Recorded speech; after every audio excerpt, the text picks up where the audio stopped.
Hello! The European tournaments are returning this week. Now, we already went over the Champions League last 16, but today we're going to be taking a look at the Europa League playoffs. Now, for those of you that do not already know, in the Europa League, before they commence to the last 16, they got to do a quick playoff round first between second place of each Europa League group versus third place in each Champions League group. So yes, every team that finished third place in the Champions League still gets to test themselves out in the Europa League, but they got to get through this stage first. And some of them actually have some really tough matchups. But of course, I got to share with you my predictions on this playoff round. So drop an early like. Let's try to hit 1,000 likes. If this video does well, I will do a Conference League playoff prediction as well. And just like the Champions League video, I will be sharing with you my predictions through the Pooky website. Make sure you send over your predictions on Tapuki as well. The game is currently in its free-to-play stage, with the play and earn mode launching very soon. For each scoreline you predict correct, you will receive Matic currency along with Pooky balls, which will be massive perks for your predictions later down the road. Pooky balls are not only the gateway to the game, but they also add a fun gamification element to the prediction,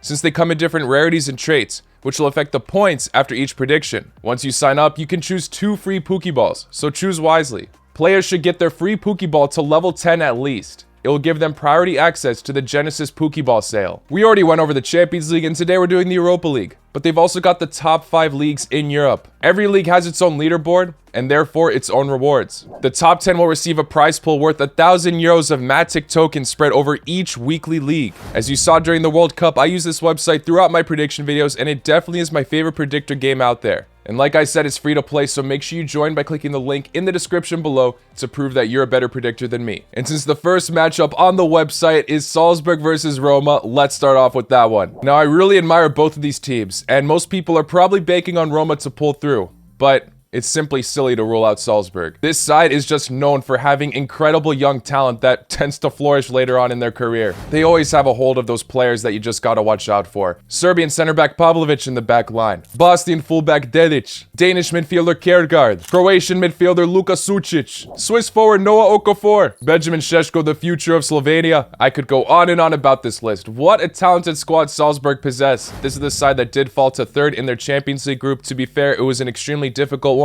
It's not a massive surprise that they couldn't pull through against the likes of Chelsea and AC Milan. This side, obviously, with all this young talent, is well known for the amount of energy they possess on the pitch. I'm sure Roma are aware of this, but there could be a chance they catch them off guard. In fact, Roma looked like favorites in their Europa League group to not go through this playoff position. Instead, Real Betis go through automatically to the last 16. It should have been Roma, to be honest, but they blew it there. Still, of course, they're in the race, but now they got to go through this extra hurdle. Of course, though, it's hard to see Jose Mourinho bottle this because he loves to impress in the European competitions. We saw this side win the Conference League last year. Wijnaldum has been injured all season, but he has finally returned, so it's going to be exciting to see him tear it up potentially on European nights once again. The ball has also been making a solid impact ever since he returned from injury in November. Roma have had a few other setbacks recently other than the Europa League. Literally, at the time I'm recording this, they have just drawn to Lecce. Just like Napoli, they lost to Cremonese in the next round in the Coppa Italia. But even with these minor setbacks, I do have faith that Roma will make it to the next round in the Europa League. I simply just trust Jose Mourinho under this high-pressured situation.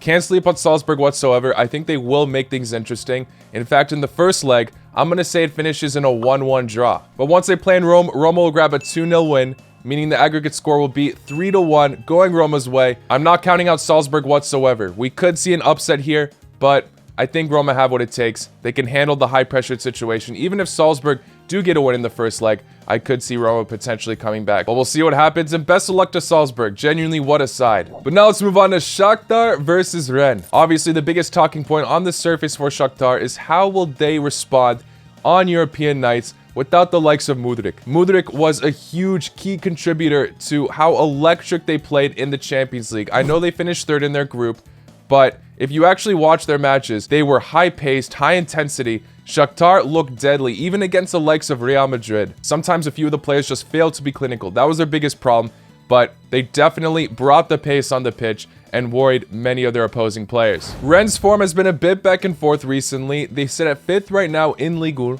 but a big talking point about this club is the fact that they were able to beat PSG almost a month ago. Ligue 1 definitely had an interesting January transfer window, as a lot of the clubs transferred domestically with one another, either on loan or a full transfer. For example, Karl Toko Ekambi, who's known for his success at Lyon, is now at Rennes. Rennes look like the favorites here, but the thing is, Shakhtar surprised a lot of us in the Champions League, let's be honest. I was pretty confident that they wouldn't make it to the next round in the UCL. but I did not think that they put up such a fantastic fight throughout. Of course, losing Mudryk is going to be a blow, but there's still a lot of other solid players to back them up. I want to say Shakhtar can continue to shock the doubters, but I think it's just going to be safer to bank on Rennes here. I'm sorry, Shakhtar, prove me wrong. It was glorious to watch you guys in the Champions League shine. Despite Rennes getting second in their Europa League group, they still went undefeated. They just picked up too many draws. So I think this will be a close encounter, but Rennes can still pull it off. I'm going to say we see another 1-1 draw in the first leg, and in the second leg, we see Rennes win 2-3. Now for the big one. Barcelona versus Manchester United. This is one of the most 50-50 matches. Both of these teams are in tremendous form at the time of this recording. The Ten Hag takeover has already seemed to make a massive impact. Players in every position are pulling through.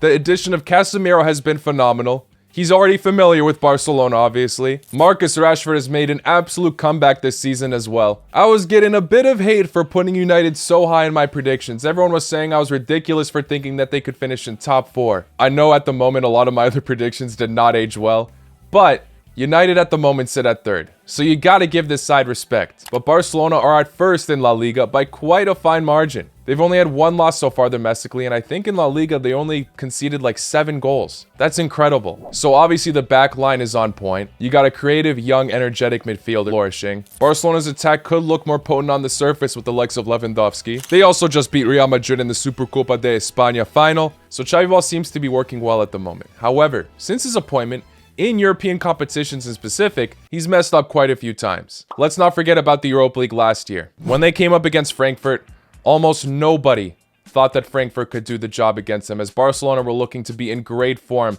before this matchup began. But the Frankfurt players and fans took over Camp Nou, made it their home, and were able to get a massive 3-2 victory. Also, they finished 3rd in their Champions League group. Obviously, it was a difficult group, and not much expectation was there when they had to face Bayern, as lately Bayern had been doing more than the job against them. With all those signings over the summer, people definitely at least expect them to get 2nd. It's really hard for me to bank on a winner here. I don't feel confident about this prediction whatsoever, but I'm still going to back Barcelona to make it to the last 16. As long as they get a result at Camp Nou, I think they'll be able to secure that spot. So I'm going to say it ends that way. First match, Barcelona get a pretty massive win. I'll say they beat United 3-1, and that's not me trying to disrespect United. I know they've been fantastic, but Barcelona at home should be able to do the job against them. Then in the second leg at Old Trafford, United get a win, but it's only 1-0, and Barcelona advance 3-2 in aggregate to the last 16. This really won't be easy for either club, so truly may the best one win. Now let's move on to Ajax versus Union Berlin. What a matchup this is as well.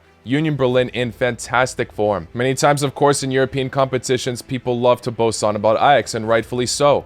Young, energetic squad that impresses a lot. We saw them have that incredible UCL run not too long ago. Amongst all those young players, you also got some veterans like Dusan Tadic, who always gets incredible numbers for the club. Ajax have recently got a new manager as well, Hettinga, and his arrival has seemed to pay off as they've gotten some massive wins recently. Can he keep it up against a ridiculously informed Union Berlin? This side at this current moment of time is 1 point in the Bundesliga behind Bayern Munich. He's still impressed in the Europa League despite getting 2nd. They were just 1 point off first place. In particular, Becker and Haber have been in fantastic form. Some of their wins have been simple, narrow, but they always tend to do the job. Like the other fixtures, very tough one to call. And I see both teams actually grabbing a win in this. I'll say Ajax start off confident, strong. They grab a 2-1 win against Union Berlin at home. But then the second leg away, same exact scoreline but reversed.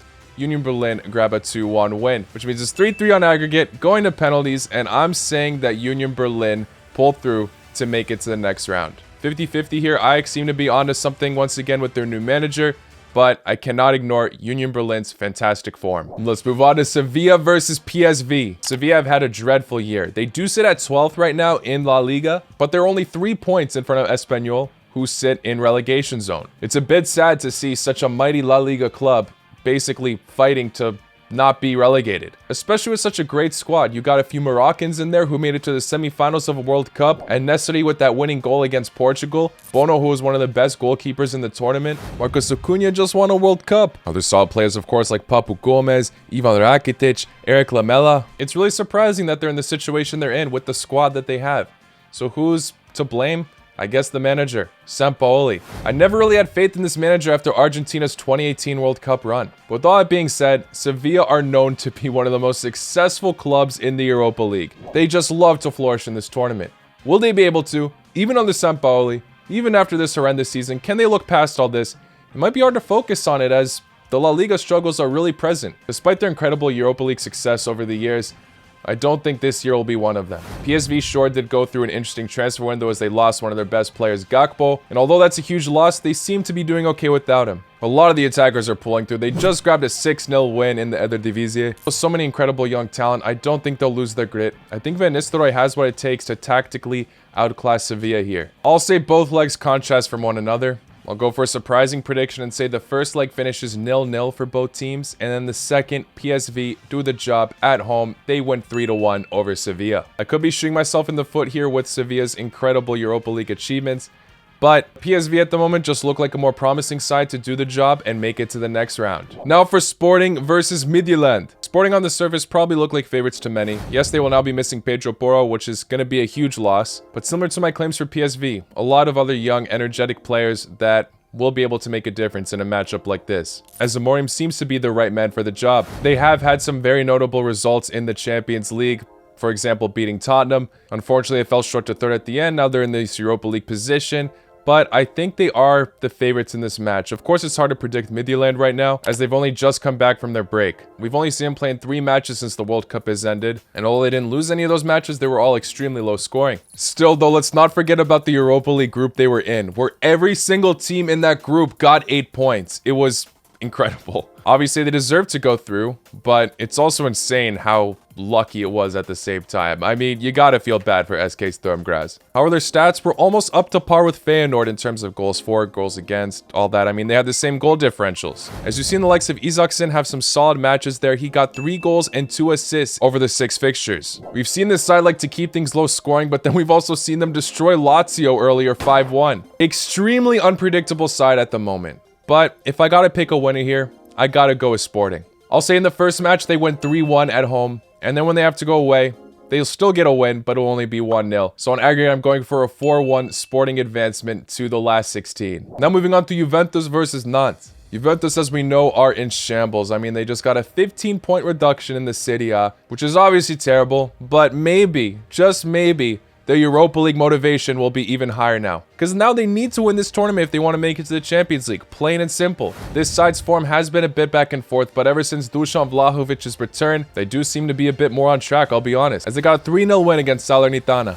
Obviously, they got third in their Champions League group by a pretty fine point margin. Benfica and PSG joint at the top, with some incredible numbers, of course. Juventus very low there. So it would be kind of wild if they continue to bottle these European competitions, as, like I said now, the stakes are higher than ever. No discrediting Nantes. I mean, they did get some interesting transfers this window. Like I said, all these Ligue 1 transfers have been a bit random, but they just picked up Delort on loan from Nice. They aren't looking too sharp in Ligue 1 at the moment. They sit at 13th. So I'll be honest, it's a bit hard to see an upset here. I do think Juventus can pull through to the round of 16. I'm going to say they get another massive 3-0 win at home. Then when they play away, it finishes 2-0. Maybe we'll see Nantes score a goal, but I'm going to say they don't. Clean sweep from Juventus. Maybe it will make them more hopeful for the future. I don't know if there's more punishments pending for this club.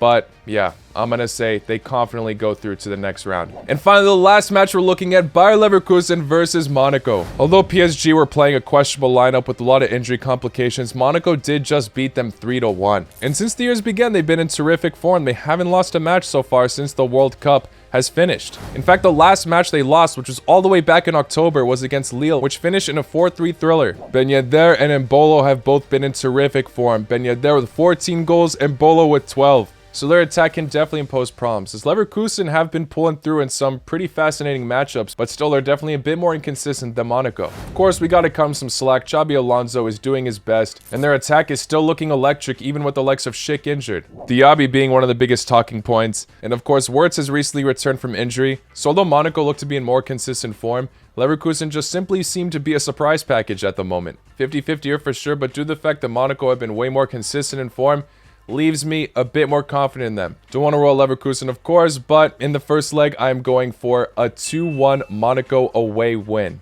And then the second leg, I will go for a 3-2 Monaco win again. So I do have him beating them head-to-head both times, but Leverkusen putting off a good fight. Yeah, tough one, but it does seem safer to bank on Monaco. Well, guys, those are all my Europa League predictions. So as always, let me know your thoughts in the comments below. And don't forget to send over your predictions on Pooky. Anyways, thank you all for making it to the end of this video. I will see you all very, very soon. Take care. Laco Noite.